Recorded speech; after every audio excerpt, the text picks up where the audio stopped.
Okay, hi. Good day, everyone, and thank you for showing up. Thank you for spending some time with me here today. And also a very warm welcome to our foreign guests who are not dialing in from Singapore. I believe the majority of you are dialing in from Singapore. Um, and I want to just caveat this session by saying, hey, it's actually something I always wanted to do for my own students, but I thought the entire product building process is changing so much that it will be beneficial for everyone just to come in and learn and to see right what's going on. So it's a rather informal session, but I hope whatever I'm sharing today will be extremely beneficial to you. And I'm not an AI influencer. I'm not a design influencer.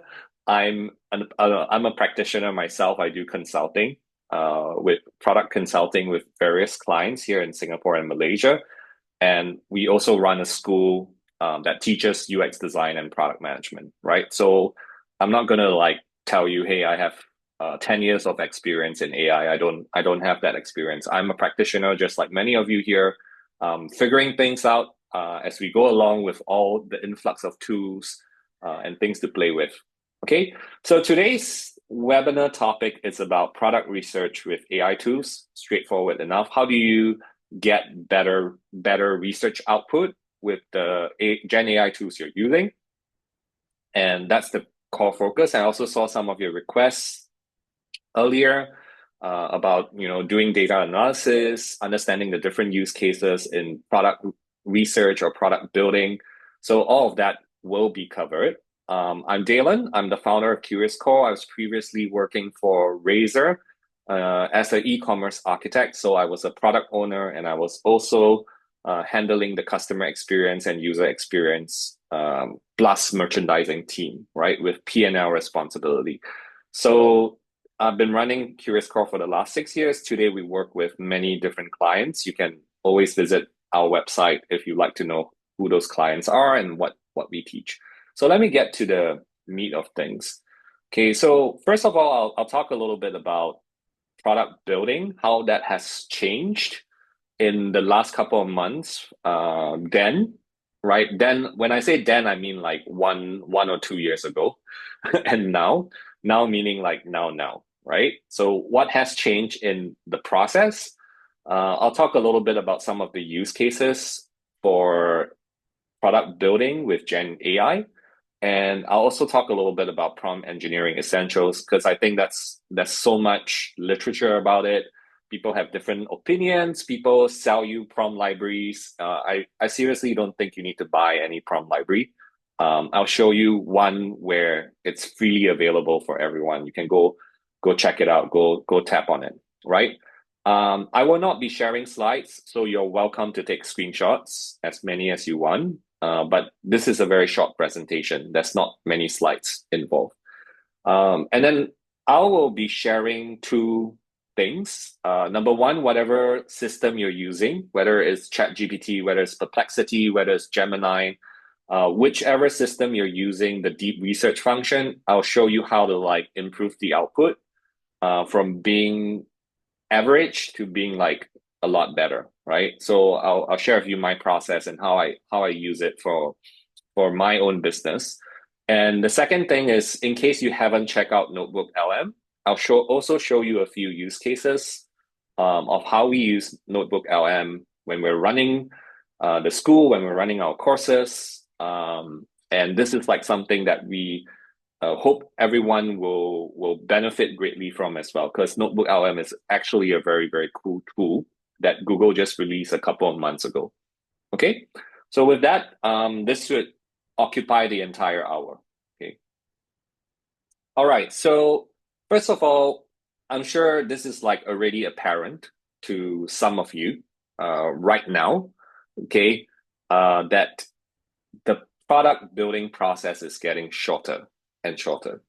Okay, not to have any unrealistic expectations about it, but it is true. There's something called vibe coding, right? So when we talk about vibe coding, we're actually using agentic AI, right? An AI agent to take a piece. of brief that is from us as a human being and build the entire prototype themselves, right? That includes designing, right? That includes building. So when we say agentic, we're giving it some sort of agency over here, right? Agency meaning they can decide some of the colors, they can decide what tech stack they want to use unless you specify it. They can decide some of the parameters, right? And they get something done, they get something built. So let me just show you an example of what could be done, right? So this is a game I built for my daughter, okay, for within 4 hours, okay? The actual coding takes 10 minutes, but the first version is, of course, really ugly. So it took me about 3 to 4 hours to refine the rest of the game. Oops, sorry. I hope the sound effects are not too loud. Okay. So this is just an example of something that can be built very, very quickly using a tool called Cursor, right? Cursor. And there are many, many similar middleware tools out there. You can definitely find out more about it. And after this class, I'll actually be sharing, like we're running a course on it. It's called Build Apps with AI. Okay, and I will actually be giving a promo code to everyone if you want to attend the class. Okay, but my intention is to share more about product research rather than the class itself. Okay, so moving on. With this change and shortening of the process, we as product managers, we as UX designers, we are expected to learn how to build stuff very, very quickly, right? And even our stakeholders may have a certain expectation on us to ship things a lot faster and to launch things a lot faster, right? Already, when I'm working with some of my clients, I see them integrating byte coding into their product development process, especially the very progressive ones. If they are not doing it, they are doing it to a certain level and to a certain extent, meaning it may not be immediately from research to prototype, but they are definitely using it like from research to design, or when they're building, they're asking Gen AI to write use cases, right? So when we're talking about Gen AI in the product development process, especially the digital product development process, these are just some of the use cases that we are using it for, right? So we can use it to formulate research plans if it's already part of your process, right? Defining your research objectives, asking Gen AI to come up with an entire research plan, giving them constraints so they can list out what happens. We're talking about if you don't know what kind of questions you should ask as a product manager, as a UX designer or a product engineer, you can ask Gen AI to come up with those questions. If you have no idea how to write a PRD, or if you want to write a PRD, but you already have a template and you just want to shortcut that process, you can actually get Gen AI to write the entire PRD for you, including breaking it down into phases, which is usually the case, okay? Definitely, as I mentioned, some teams are already using it as within parts of their own product development process. So engineers or product managers may be writing user stories or even analyzing volume sets of data, asking Gen AI to do a first draft analysis of the data that they have with them. Okay, so all of these are possible use cases. They're not exhaustive, but they are very, very common in the product building process right now. So if we refer back to what happened, you can, of course, if you're a hobbyist, you're not doing this like professionally, you can be like me, right? Build a game in a few hours, get it to prototype stage. But if your organization is still in the process whereby you're not there yet, you're not comfortable doing what we call byte coding, then each and every part of this process, whether it's research, whether it's design, whether it's build, there are specific Gen AI use cases that can help you get things done a lot faster. So that means your productivity should technically go up as a designer, as a product manager, as a product engineer. Okay. So I also asked a friend of mine who is a product engineer, and I said, how much more productive are you with tools like Cursor, right? And he says 4x, 400% more productive than he used to be. Okay. And I think there's a lot of talk from like Meta's CEO and a few other tech executive CEOs saying, hey, we're going to replace junior and mid-level engineers because now the code is getting better and better. The tools are getting better and better. There's really no need to hire that many engineers. So some of those roles are also disappearing, or as I'm working with my clients, they may not be disappearing, but the roles are evolving, right? So I see engineers, designers asking to be trained in product management just so we can shift them to more strategic responsibilities in general. Okay. If you have any questions, just feel free to ask in chat. So earlier I said, please don't buy prompt libraries. There are actually quite a lot of prompt libraries around. There's a free one from our friends at UX Army. So I'm just going to copy the link for you. Do subscribe to their newsletter, give them some support and love. Generally, their UX Army just sort of like define like a few sort of like use cases, especially this is more specific to user research, right? And product research. So they also define some prompts that you can consider using, okay? And there are also some footnotes on each and every specific prompt. Now, if you are working for an organization, I suggest you start building your prompt libraries, right? Because if you want consistent output, you want consistent user stories, you want consistent quality of output, everyone needs to prompt the same way, okay? So I suggest you start building prompt libraries and circulating that around the organization. This could be one way to kickstart it by using an existing prompt library from someone and then building on top of it, okay? And this is also very, very specific for user research. So it doesn't really cover some of the other use cases that I mentioned about, but we do cover them in our courses on how to use it for like writing a PRD or user stories, for example. Okay, so this resource is for you, it's free. Now let's talk a little bit about prompt engineering. Okay, there's a lot of framework out there, but I would like to recommend one, which I follow to a certain degree, right? This is the CoStar framework. This is actually by the government technology agency of Singapore, GovTech. And if you kind of follow the link, it tells you, hey, please give, when you're prompting ChatGPT, when you're prompting Perplexity or any of your favorite software like Gemini, please give it context. Please give it objective. Please also share what is the style and the tone. Usually, if you are using it at the software level, the style and the tone, you can define it under the customization and preference option. Okay, so you may not need to include that. And then who's the audience and what is the response? Now, you might wonder, that's a lot of things to tell AI, right? As you're chatting with it. For those of you using ChatGPT, you realize ChatGPT is getting more and more casual.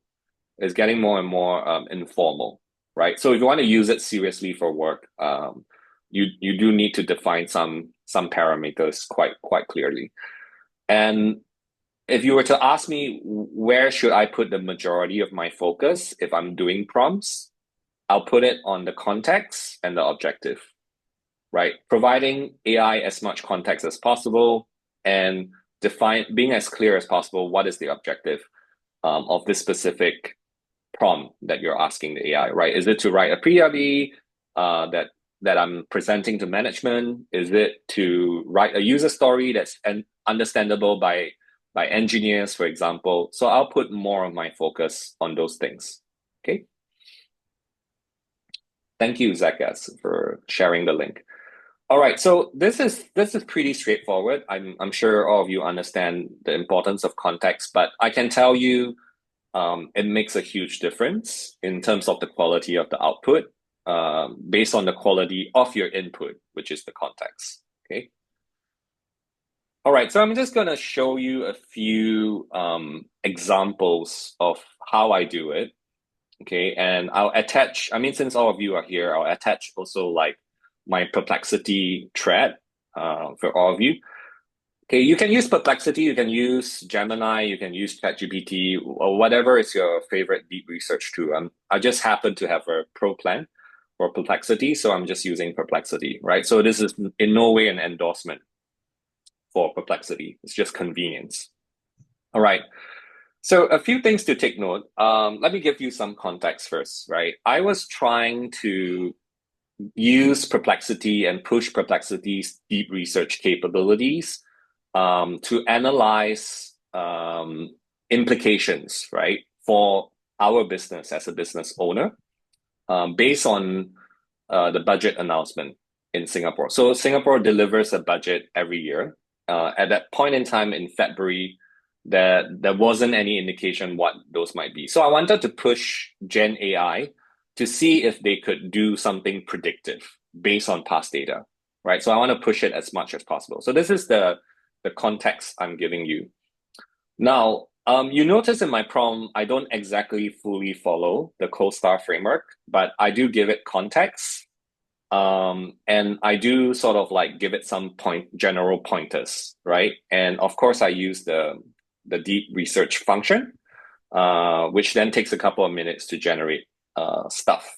Okay, so the output of it is that it does follow very closely the pillars and the themes that I define, right? But this part, right, this part on cost of living, this part on job security, all these things are defined by the person who is prompting, right? So you have to still kind of like apply first principles. You still have to kind of like share what exactly do you want AI to focus on.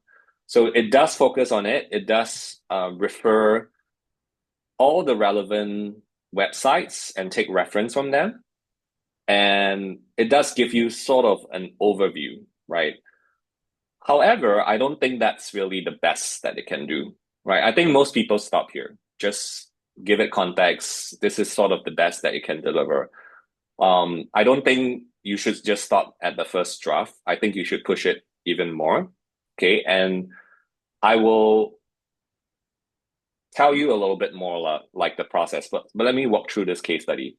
Okay, so it's okay to critique the output AI is giving, right? And I think you should, especially if you as a human being, you find that output not very readable, or if you there are some gaps, right? As a human being, you should spar with AI and you should actually give it some feedback, right? So I give it some feedback.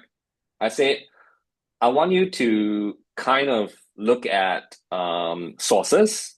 So first thing, they were quoting a bit of a few random sources, which I don't think were the right sources because and the entire premise of Gen AI is that the quality of the input determines the quality of the output, right? So please remember that as the basic principle.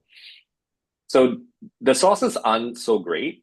So I ask it, can you just check your entire research just based on news sources only and opinions on LinkedIn if you have access to it and thought leaders from Singapore. So it kind of like shrinks it to a very, very condensed version of the sources, right? So that there's not so much variance, right, in terms of like the summary that it will give. So that's one feedback. The second feedback is I tell it exactly where to find that information, right? So I say, go look at the Straits Times, which is the national newspaper in Singapore, the opinion section, South China Morning Post. I just give it some suggestions, right? And I said, look at these areas, and look at some of the topics that I think is missing from your initial analysis. And then I also want AI to think about the implications. I think the last couple of months or last couple of weeks, it's gotten better. So these days, implications might already be embedded into its thinking process, or it isn't, then please prompt it to share implications. And then I also ask like certain questions about, what are some of the gaps and stuff like that. Okay, so consider giving your AI feedback. Never take the first draft from what deep research gives it feedback, narrow down its sources. This will definitely improve the quality of the output. And it did improve the quality of the output. I will share this full document for you to read, right? Just to show you how accurate or how able it is to improve the quality of the output. And then it starts talking very, very specifically about specific policies. It starts talking about specific economic implications. And it also starts talking about, recommendations and maybe things that would affect me as a business owner, right? And they also theme it in a certain way. Now, I'll say this is okay, right? This is generally okay, but this is probably something an intern can do, right? If you give him or her some time, right? So I wouldn't consider this like top notch yet. We can push it a little bit more, right? And I think as you're going through the thread, you should keep pushing AI to give you better and deeper research. So in my process, I ask it to validate some assertions based on the research itself. Ask it to kind of see different perspectives. But this is me overdoing it, right? And I just want to be a little bit more specific about it. But my general advice in the second time that you're giving it feedback, right? My general advice is for you to provide sources. So if you kind of look at the ability to attach files, please provide it sources that you want it to learn from, right? So you can go to, for example, google.com, right? And you can just simply use like file type, PDF. So in this case, we're talking about policy. So we talk about Singapore budget, or Singapore policies, right? And you can just kind of like curate a bunch of these sources, whether they're from official channels, whether they're from think tanks, whether they're from like research institutions. You can just download them, right? And feed them into your research and ask it to go through another round of a prompt. It will definitely improve the output. So that's one part of it, right? The other part of it is that somewhere you can open another window, right? You can prompt on the same topic, and then you can also ask AI this question, right? What do you have any clarifying questions for me, right? Do you have any clarifying questions for me? And based on those clarifying questions, you can provide that input once again in your original thread and be able to kind of like go even deeper into the research itself. Okay, so do you roughly read the sources before feeding it to AI, or just anyhow dump sources? So Kelly, great question. You have to at least check the sources to see if it's legit, right? Of course, you can't. I don't expect you to fact check it, but you have to kind of look at the output of that source. Is it just like a marketing material? Because PDFs got marketing materials as well. Is it actually research, right? Is it like peer backed? So you want to aim for the highest quality sources. Now, you might ask me, Daylon, how do I kind of get to those, right? Some of them are behind like paywalls. I can't actually like find all of them. There's something called Google Research, and hang on. Sorry, not Google Research. There's something called Google Scholar, right? And you can actually, if you're in law, you can read case law as well. But for most of us, we're doing general research, right? So if I'm researching on an industry, if I'm researching on a specific country, right? For go-to-market, for example, I can just type Singapore localization or something like that, right? Digital or fintech. Let's say I'm in finance, like some of you over here. Then I can actually look at even more credible and even more legitimate sources. All of these sources are peer reviewed, right? So the quality of it should be at a certain level. Okay, obviously don't download everything and put it to your context. It may just like sort of like confuse the AI. So just download the things that you feel would be relevant, and then the AI will. The good thing about Perplexity and what I like about Perplexity is that it also takes in current news sources and information. It doesn't just use a model that is trained like a year ago, a few months ago, or something like that, right? So it takes in like current news and current context as well. Okay, so if you follow those tips I told you, specifically adding in files, specifically asking it to ask you clarifying questions, you should get an even better output out of it. Okay, so I generally what I did after that, I mean, these are just extra steps. I just sort of like have a sparring session with AI.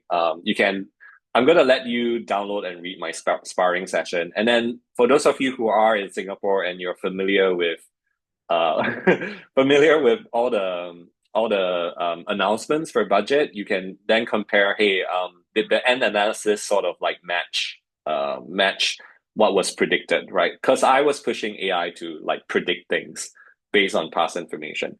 So I'm just gonna drop the PDF right here for all of you to download. So if you're interested to kind of like dig deeper, you can kind of have a read on this. Okay. Pagin is asking me this question. What's the difference between telling it to look for reliable journal articles versus uploading the PDF? Now, reliable is a very subjective term, right? If you think about it, what is reliable? So to an AI, they're going to follow their definition of reliable, right? But of course, you and I, we understand reliable means like peer-reviewed level and stuff like that. So it's much better, much better if you define the actual sources for it, right? Especially if it's for work, especially if you're doing it like for work, you're going to use the output. You don't want to mess with the output, right? Even after AI gives you everything, please also fact check all your different sources of what they're saying, right? Don't just assume everything is fact checked, okay? Before you submit it as a work assignment. Yeah. Kelly elaborated, sometimes I put the URL, it ends up getting lost and reference a wrong article. I think you kind of need to find a middle ground. If you have a specific article in mind, please like just change it to PDF, right? And feed it into the context. If you just wanted to reference news sources in general, then just mention the news outlets that you're going for. Okay, that has usually worked very, very well. Okay, so when you read the PDF that I gave you, you will get a sense from the first draft all the way to the last draft or the last few prompts, right? There is a difference in terms of the quality, right? There is a difference in terms of how it sort of like predicts or its general analysis of things. And I think that's the way we should be using such a tool for research, right? We need to push AI. We can't just like accept it based on its first answer. Okay, so this is on using deep research. Other questions? I'm just using the policy stuff as a case study, right? Of course, you can use it for research. I use it a lot for researching my competitors, my industry. I even ask it to do a competitive analysis, naming all my competitors. I ask it to reference to size markets as well. So things that would have taken maybe like in the past an entire day to do research and put together, like AI now does it in minutes. Okay. Okay. So that's on Perplexity. Feel free to read the PDF document I sent. If not, you can always PM me on LinkedIn if you want a copy and you want to have a look at it. Okay, so continuing on, how many of you have started using Notebook LM? Like just give me a thumbs up if you started using it, you played around with it. Okay, Manfred's started playing with it. Okay, most of you haven't. Okay, so about 3 to 4 months ago, Google released this tool called Notebook LM. In our company, we're enterprise users, right? So we have the luxury and we have the privilege to access Plus version. But even with a free Google account, Notebook LM is already pretty incredible. Okay, so you don't need a Plus version, but if you have a Plus version, that's even better. Okay. Generally, you might ask me what's the difference. One distinct difference is that the Plus version allows you to take in more context. Okay. And the original premise of this software or this tool, as you can see, it's actually, I think, for students, right? It's really for students to learn a subject and a topic very, very quickly and to have notes to be like summarized very, very quickly. Now, I think that's an okay use case, to be honest. I've been using it for two things. Number one, if one of my team members is not familiar with a topic, as you know, we run a school, right? So I have team members who don't understand anything about curriculum design, right? So if they don't understand anything about curriculum design, then I curated references about it. So you can see like 66 sources over here, including books about curriculum design, including my own study materials on curriculum design, right? And it allows my team to learn a topic very, very quickly and get onboarded and learn on the job and have an AI coach to help them along the process. So this is the first use case I'm using it in my business. The second use case I'm using it is for me to read things very quickly, right? If I don't have time to read something, I don't have time to read through 10, 20-page research reports and papers. I don't have time to read a book, right? Or I don't have time to watch a 1.5 hour podcast, right? So the second use case is for me to like put it in an empty notebook and for it to summarize for me and to do a podcast for me. Yeah. So it can do a podcast for you. Okay. So that's one point about it. I'm just going to let it load for a few minutes to let it sort of like load a podcast on some of these sources. Now, the third use case is what I'm actually showing you right now. Is it being a coach or a study guide? So now, especially for those of you who go through our programs, if you would like to have access to this notebook, if you study product management with us, just come to me, request for access for the link.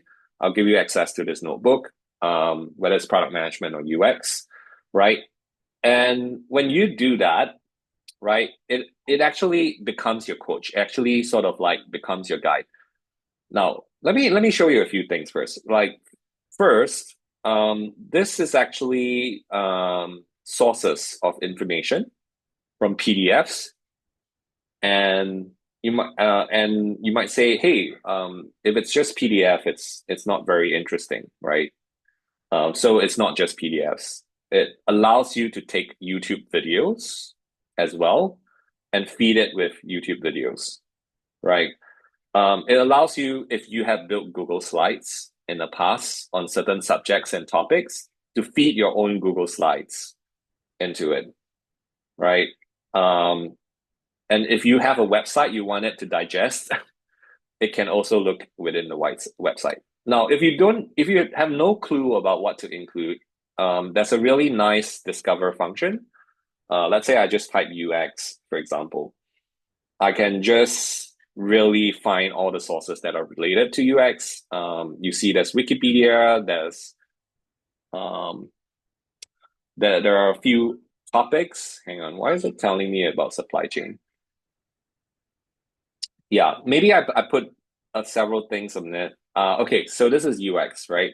So if you're not very specific about what you want, they'll just give you very generic things, right? But if you're very specific, you say, hey, I want only stuff from Nelson Norman Group, and then it'll go looking out for stuff from Nelson Norman Group.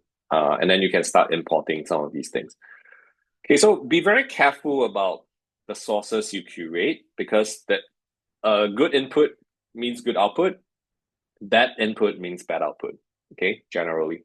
So let's go back to the product management one. So you see me put like 12, I think about like 12 or so sources. I have some of my documents. I have a lot of books that I got in PDF, right? I'm not going to go specific. I have body of knowledge from the International Institute of Business Analysts.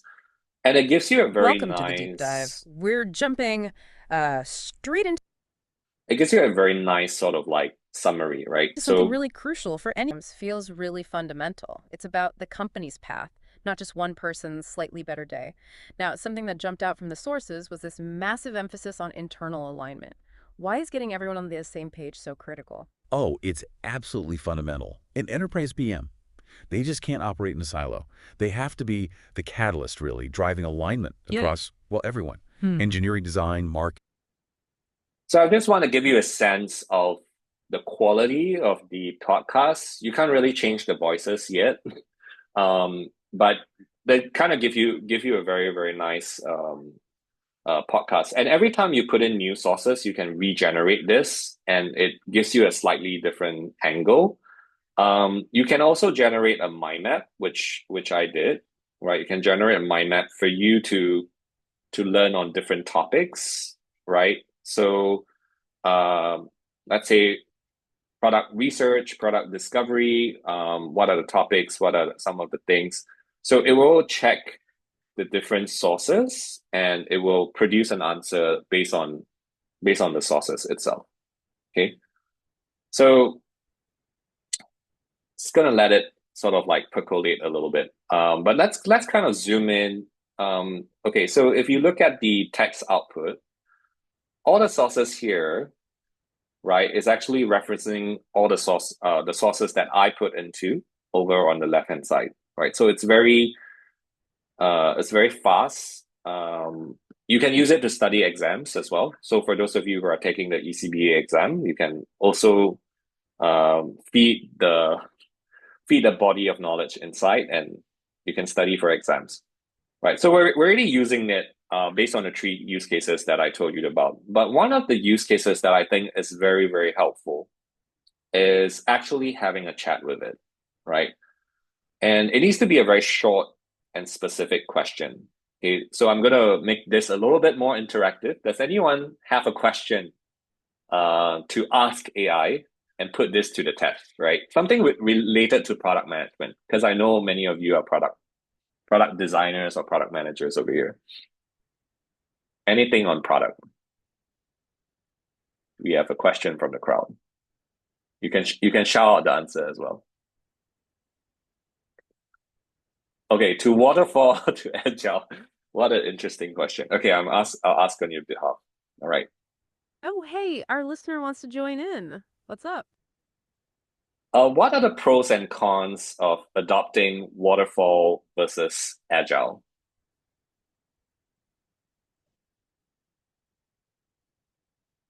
That's a fantastic question. It touches on a core debate in software development. Absolutely. And it's something a lot of companies grapple with. So, waterfall. Think of it like a traditional project. You plan everything out in detail up front. Yeah, the requirements are very defined from the beginning. Then you design, then implement, then test. A pro here is that you have a clear roadmap, you know what you're building, and the timeline. It can work well for very stable requirements or less experienced teams, as mentioned in one of our sources. However, the big con is inflexibility. If things change, and they often do, it's hard to adapt. Exactly. As one source pointed out, if the initial design is flawed, you might not realize it until very late. Now, agile is more about short cycles or sprints with frequent feedback. The pro is that you could respond to changes much more easily. You build incrementally. You get working software in front of stakeholders sooner, getting that crucial feedback. But a con can be that the overall direction might evolve, and detailed upfront planning is less emphasized. One of our sources noted that even agile in enterprise often requires planning for larger interdependent initiatives. Right. And it's not really about one being inherently better. It depends heavily on the context, the team, the project. So with that in mind, welcome to the deep dive. We're jumping straight into something really crucial.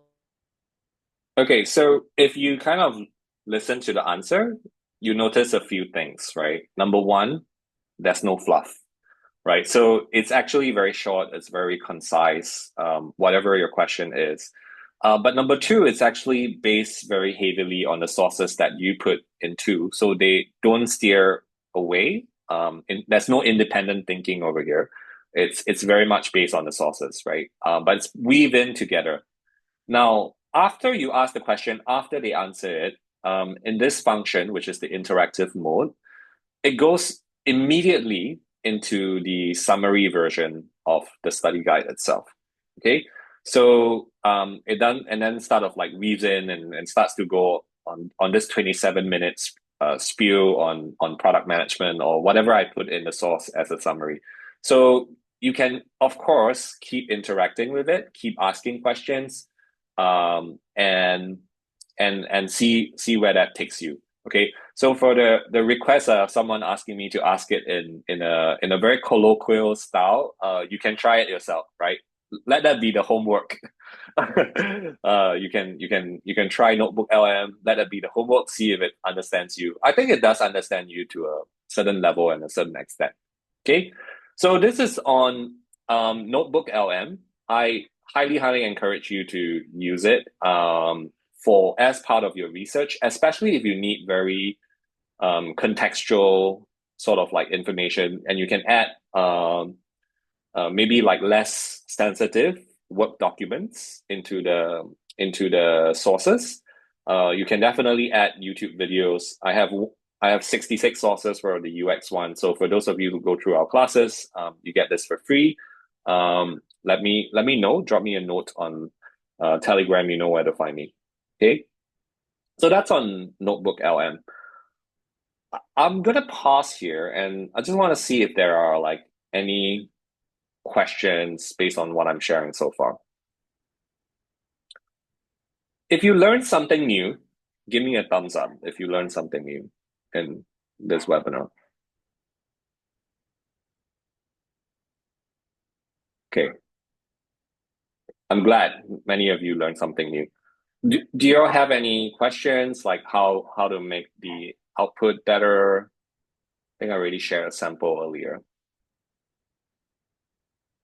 Okay, no questions. So you might ask me what's my workflow as a product coach or product leader.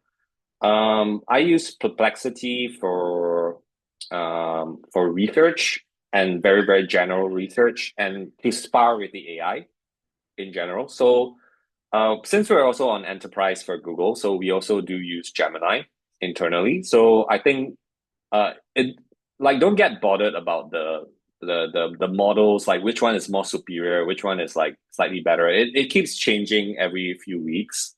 So don't get loud into that, right? Like the fundamentals are more important. The model being better, slightly better, and stuff like that, it's not super important, right? What's important is that you give it context, is that you use it the right way, and you spar with AI, so that your thinking becomes better, so that your output becomes better for your research. So I use Perplexity for general research. I use NotebookLM to save time on reading things, and for very specific topics that I am constantly going to ask it questions about, right? So because we teach UX and product management here, that's why we need to constantly like have that foundational context, right? Because if not, then every time I go to Perplexity, I have to open up a new thread and I have to give it context again, right? Which is a rather laborious process, right? So I use it very, very differently. One cool thing is that if you've done the initial research in Perplexity, you can also feed it your notebook LM, right? Because Perplexity generates the PDF, right? So if you want to, you can use the PDF I gave you just now to put it into Notebook LM and ask it to summarize and do an audio for you, and then start putting in like inputs that you want. Okay, so that's also something viable. So it can be sort of like a multi-step process for you to do the necessary deep research. So Ina asked, how deep do you spar with AI before you restart again? Because it went in the, yeah, so I think when AI goes in a different direction, that is not what you want, or it's going a different tangent, then you need to either start a new thread, a new sort of like request, right? Or you need to kind of like refine it. I usually think it's better to just like restart and just give it the same context, see what it is, right? See how it goes. Generally, I think the end output matters the most, right? The process, how you get there. I think people are less curious about what it is, but the sources and of course the fact checking is important, right? So usually I don't spend more than 3 to 4 tries to spar with AI. Usually within 3 to 4 tries, I get something that I want. And if I want to go even deeper into the topic, then I feed it into Notebook LM, right? I think this is sort of the benefit of like using different tools these days. I hope I answered your question. Okay. All right. So we're going to be running several AI courses coming up. And oh, wait, I have a question. Have you tried to help you quickly summarize user research to get user research insights quickly? And has it been accurate? I've asked my students to do it, and it's been fairly good. Yeah. So that is definitely one of the use cases. Because if you think about it, right? For example, in the past, what we used to do, what I used to teach my students, I say, hey, guys, go look at the qualitative data. Let's say you do a survey, and then you have all the qualitative data, and then I say, go put it in the word cloud, right? So in case of you, those of you who don't know what a word cloud is, go put it in a word cloud and then see what comes out, right? And that's the old way of doing it. I think there's no need to do that anymore, right? You can literally just download the entire Excel, feed it as a context to Gen AI, and say, hey, these are some of my questions, right? And don't let Gen AI determine the questions. It should still be based on your research objectives. So, for example, if you're asking like questions around like people's preferences on fast food, you should ask it specific questions. Are there any specific commonalities? Are there any specific themes that are emerging? And AI will pick that up for you, right? As you're feeding all this Excel sheet. So if it's not getting the formatting and the output that you want, try Notebook LM. See if it gets you slightly better results from there. Okay, but there's probably still a time and place for word cloud, but it's no longer just for like seeing what's the most commonly recurring word right now for research, and then trying to have hypothesize a thesis or a theme, and then like going in there and with your hypothesis, and then seeing if actually that's a pattern that you're seeing. Okay, so I hope I answered your question, Peijun.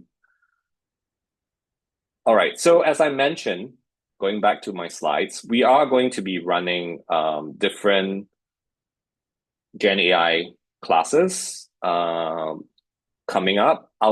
We already ran our first one actually. It's called Build Apps with AI. And this is a workshop that's happening in June. If you want to build something like what I just did in a couple of hours, you can check out the website over here. This is an in-person class because we're still piloting and we're refining the curriculum. Okay, so it's charged at a very cheap rate.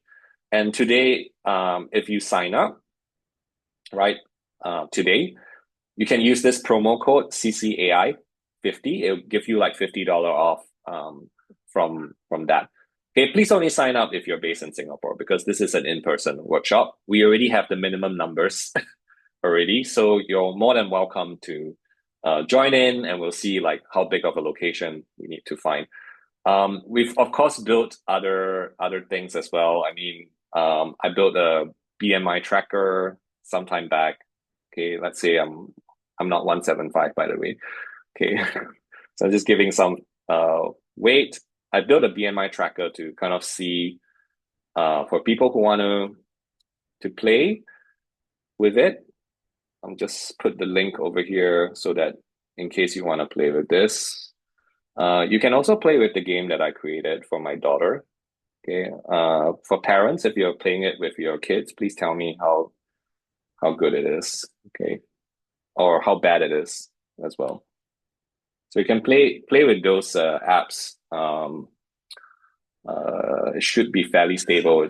It's also mobile responsive. Now, so you'll be able to build an app by the end of the day for this class. So that's our first training that's coming up. We're also in the midst of designing another training that's like a 2 or 3 day training. That's about more for people who are in the professionals and want to do use cases. We are piloting some of the elements with some of our corporate clients already. So once that comes out later part of the year, you can subscribe, you can check out our website. We'll have that course as well. So most of our courses are usually conducted online, except when we're in the so-called building phase. We like to test it in person and see people's reaction. Okay. So with that, this is the code. You can use it while you check out. And I hope to see you in class. Does anyone have any questions for me? Other questions?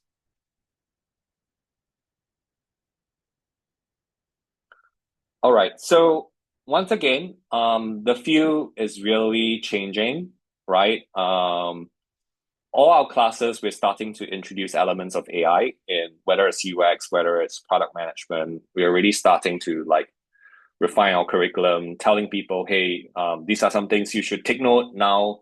It's a slightly different way of doing things. So please be mindful of that because when we work with actual clients in their teams, they are also like experimenting with all these things, right? To reduce the time to market, okay, for product building. So that's one. Second, if you are also working in an enterprise, please consider having your own prompt libraries. This will be super helpful. And last of all, please use the tips that I shared with you earlier on getting better output for deep research. I'm very curious if you manage to get a way better output than you used to. Please tag me on LinkedIn and feel free to connect. I have one last question from the crowd. ZX asks, if I feed NotebookLM a YouTube playlist of several kids, for example, will the playlist go through all the videos? Okay, from what I tried, I did the same. I thought they would, but they didn't. As of the current iteration, I went through the entire Nelson Norman YouTube page, right? As of the current iteration, I have to add videos one by one. Okay. In future, I think I'm sure this is a more of a quality of life improvement. I'm sure Google will consider sort of allowing people to add an entire playlist. But for now, it doesn't happen. You need to add all the videos one by one. Yeah, I hope I answered your question.